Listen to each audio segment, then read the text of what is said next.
주간 또 어떻게 평안히 잘 지내셨는지요?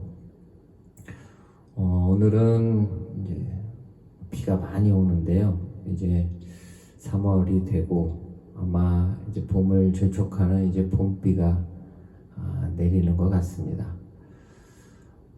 제가 어릴 적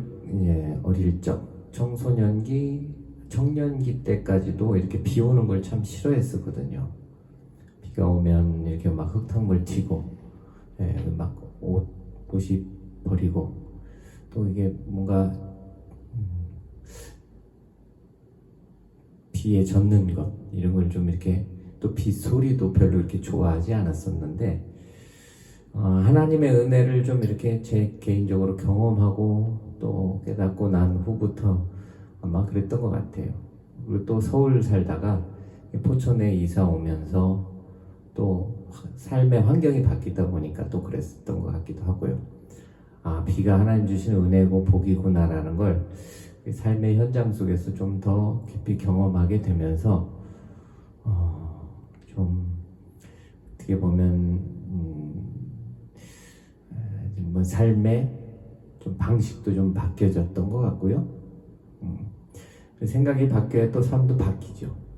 생각하고 마음가짐이 바뀌어져야 또 오늘 우리의 삶이 바뀌어지는데, 생각과 마음이 바뀌어지지 않으면 뭐 환경이 바뀌어져도 아마 제가 포천에 와서 살지 않았었다면 또 환경 속에서 이렇게 좀 생각이 바뀌는 부분들도 있지만 아마 그 은혜라는 것을, 비가 은혜라는 것을 좀 이렇게도 잘 이렇게 알지 못하고 이렇게 살지 않았을까, 그런 생각을 해보게 됐습니다.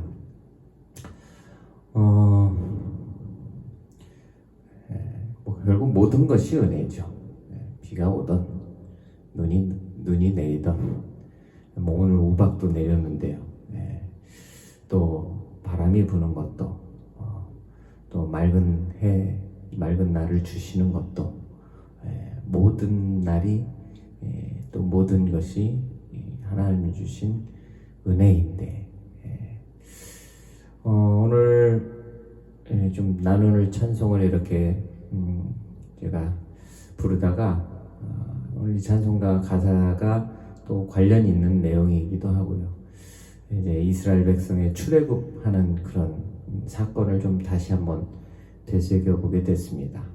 찬송가 가사 속에 좀 그런 내용들이 있다 보니까, 그런데 오늘 다시 좀 이렇게 생각하게 된 것이, 이스라엘 백성들이 애굽에서 종살이 했잖아요.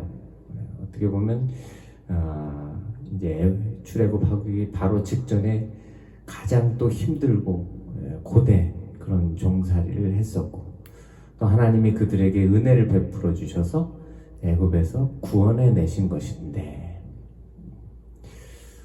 그런데 하나님의 구원의 은혜에 이스라엘 백성들의 반응은 출애굽기를 이렇게 계속 보다 보면 아마 뭐 잘 아시겠지만 원망과 불평이었죠. 뭐 그 중에는 먹을 것에 대한, 또 마실 것에 대한 그런 불평이 어떻게 보면 제일 컸었던 것이고, 그러면 하나님이 먹이시지 않으셨냐? 또 그렇지는 않잖아요. 하나님이 날마다 일용할 양식으로 만나로 먹이셨고, 또 메추라기도 주셨고, 또 물도, 그 광야 여정이었지만 물도 주셨는데, 아마 뭔가 불평은 환경 속에서 나오는 건 아닌 것 같아요.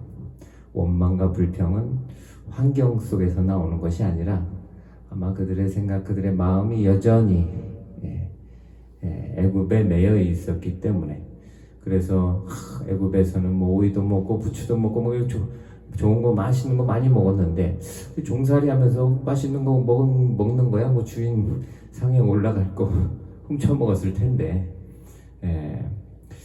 그게 더 좋았었다고, 뭐 그렇게 원망하고 불평하는 모습들을 이렇게 생각해 보게 됐습니다. 그러면서 애굽에서 나온 사람들 중에 하나님이 약속해 주신 약속의 땅에 들어간 사람들은 애굽에서 나온 1세대 중에서는 우리가 알기로 단 두 사람밖에 없죠.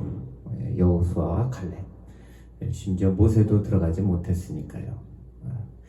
애굽에서 하나님의 구원의 은혜를 경험했었던 사람들 중에 그 1세대 중에 단 두 사람만 어떻게 보면 원망하고 불평하지 않았다라는 것, 하나님의 약속을 믿었기에 그들은 그 약속의 땅에 들어갈 수 있었다는 것.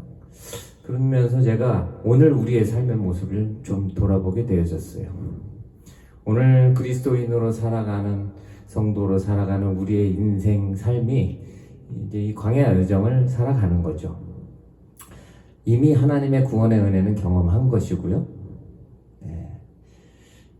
그리고 이 광야의 여정을 살아가는데 하나님은 만나로 먹여주시고 또 반석을 쳐서 물도 내주시고 또 불기둥으로 구름기둥으로 어떻게 보면 광야 40년이 매일매일 하나님의 은혜를 경험하는 삶이었음에도 불구하고 그들은 원망했고 불평했고 그래서 약속의 땅에 들어가지 못한. 그런데 오늘 교회인 우리의 삶도 그 어리석은 이스라엘 백성들의 삶과 다르지 않구나라는 생각을 해보게 됐습니다. 오늘 나는 얼마나 원망하고 불평하고 또 분내고 짜증내면서 오늘 살아갈까? 하나님은 날마다 은혜를 주시는데 오늘 내리는 비도 은혜인데 오늘 비가 와서 뭐 우울하고 짜증나고 이 성도가 할 말은 아닌데요. 교회가 할 수 있는 말은 아닌데 혹시 우리도 순간 그런 마음, 그런 생각을 갖고 살아가진 않는지 오늘 일용할 양식으로 살게 하시는데 뭐 더 좋은 걸 먹지 못함에 원망하고 불평하고 있지 않는지 오늘 이 시대에도 약속의 땅에 들어갈 사람은 두 사람 정도밖에 없지 않을까 그런 생각을 해보게 됐습니다. 여호수아와 갈렙. 그런데 그러면은 나는 그 두 사람에 들어갈까 생각해 보니까 또 그렇지는 않은 것 같더라고요. 그러니까 구원이 하나님의 은혜이기에 감사할 것밖에 없는 것이고요. 그런데 오늘 제가 나누려는 찬송가 가사가요. 제목이 이제 나 가나안 복지 귀한 성에 들어가려고 합니다. 가나안 복지, 가나안 땅. 하나님이 이스라엘 백성들에게 약속해 주신 땅이죠. 아마 종살이 하고 있던 그들은 단 한 번도 그 땅에 가보지 못했을 거예요.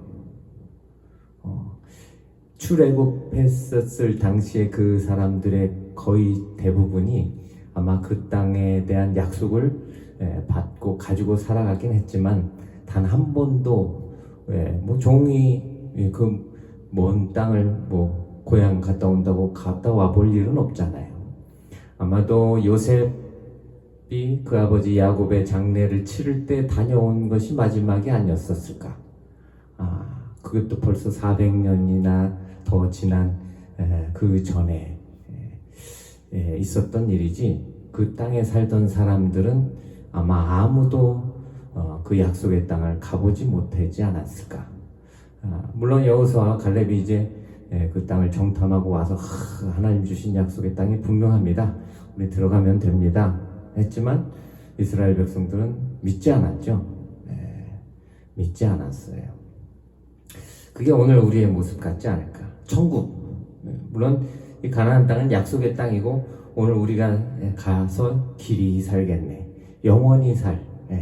그 생명시내가에서 영원히 살 천국을 의미하는 건데 오늘 많은 그리스도인들이 많은 성도들이 천국을 한 번도 가보지 못해서 천국에 대한 소망, 기대가 아마 전혀 없지 않는가. 그러다 보니까 오늘 우리의 삶에 큰 일이든 작은 일이든 이전에 이스라엘 백성들처럼 원망, 불평을 쏟아놓고 있지 않는가. 또 그 결과는 전부 그 광야에 다 매장되어지는 것이었었고요. 그래도 하나님의 은혜로 구원하시기에, 물론 여호수아 갈렙 두 사람만 가나안 땅에 들어갔다고 해서 나머지 다 지옥 갔나? 그건 아닐 거라고 생각합니다. 그러나 오늘 우리의 모습이 광야에 매장된 그런 삶을 살지는 말아야 하지 않을까. 그러면서 또 오늘 목사님과 대화하는 중에 이제 그런 이야기를 좀 했습니다. 가나안 성도는 가나안 땅에 사는 성도여야 되는데, 요즘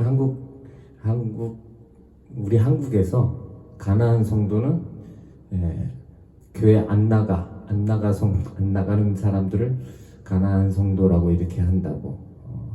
제가 어떤 청년에게 그렇게 이제 들었을 때 막 참 화가 났어요.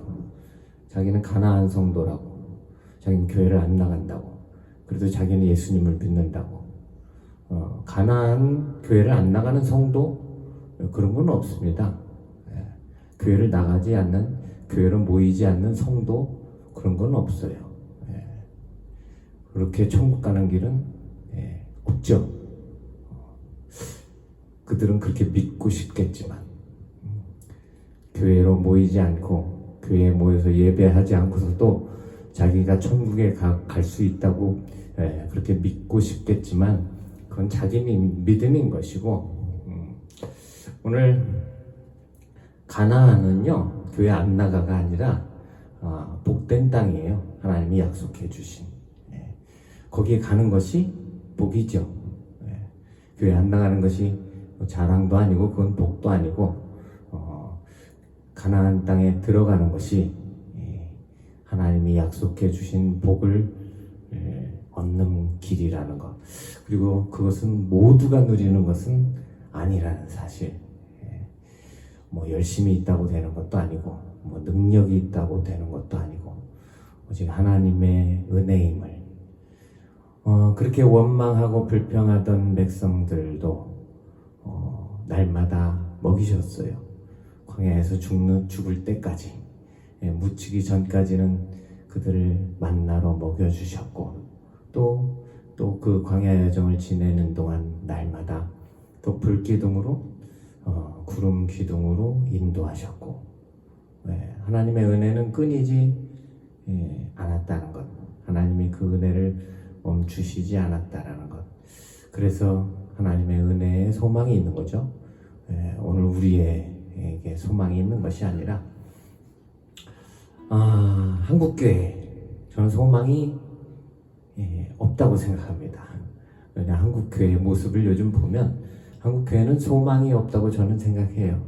그러나 그 교회를 세우시고 지키시고 그 교회 머리 되시는, 그 교회의 터가 되시는 예수 그리스도만이 소망이시고, 그래서 교회에 소망이 있는 것이지, 한국 교회 꼬라지를 보면 절대 소망이 없는 것이 요즘 오늘 우리의 모습이라고 저는 그렇게 제 개인적으로 생각해 봅니다. 오늘 이 찬송 좀 나누면서요, 가나안 땅이 복된 땅임을, 가나안은 교회 안 나가가 아니라 가나안 하나님이 약속해 주신 복된 땅임을, 또 거기에 들어가서 영원히 그 생명시냇가에 사는 것이 오늘 우리 모든 성도 또 교회의 소망이어야 함을 좀 기억하면서, 오늘은 좀 제가 조금 오바를 좀 했네요.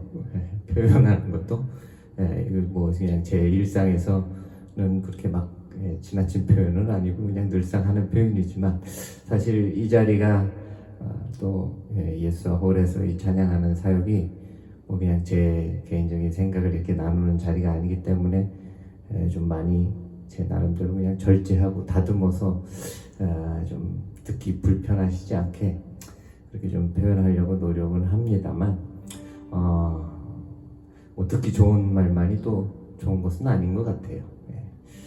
좀 불편함도 좀 필요하지 않을까. 그런 생각을 오늘 좀 많이 좀 하는 그런 시간이었습니다. 오늘 이 찬송 좀 함께 나누면서요, 이 가사 하나 한 절 한 절 속에 오늘 우리의 광야 천국을 향해서 가는 광야 인생의 여정을 어떻게 가야 할지 좀 다시금 생각하고 우리의 마음을 좀 다시금 가다듬는 그런 삶이 좀 되면 좋을 것 같습니다. 우리 함께 좀 찬송하겠습니다.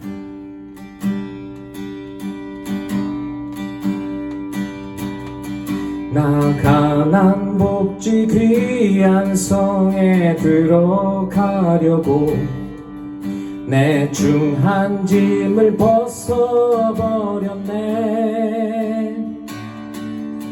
죄 중에 다시 방황할 일 전혀 없으니 저 생명 시냇가에 살겠네. 길이 살겠네. 나 길이 살겠네. 저 생명 시냇가에 살겠네. 길이 살겠네. 나 길이 살겠네. 저 생명 시냇가에 살겠네. 그 불과 구름 기둥으로 인도하시니 나 가는 길이 형통하겠네. 그 요단강을 내가 지금 건넌 후에는 저 생명 시냇가에 살겠네. 길이 살겠네. 나 길이 살겠네. 저 생명 시냇가에 살겠네. 길이 살겠네. 나 길이 살겠네. 저 생명 시냇가에 살겠네. 내 주린 영원만 나로서 먹여주시니 그 양식 내게 생명 되겠네. 이후로 생명 양식 주와 함께 먹으며 저 생명 시냇가에 살겠네. 길이 살겠네. 나 길이 살겠네. 저 생명 시냇가에 살겠네. 길이 살겠네. 나 길이 살겠네. 저 생명 시냇가에 살겠네. 길이 살겠네. 나 길이 살겠네. 저 생명 시냇가에 살겠네. 길이 살겠네. 나 길이 살겠네. 저 생명 시냇가에 살겠네.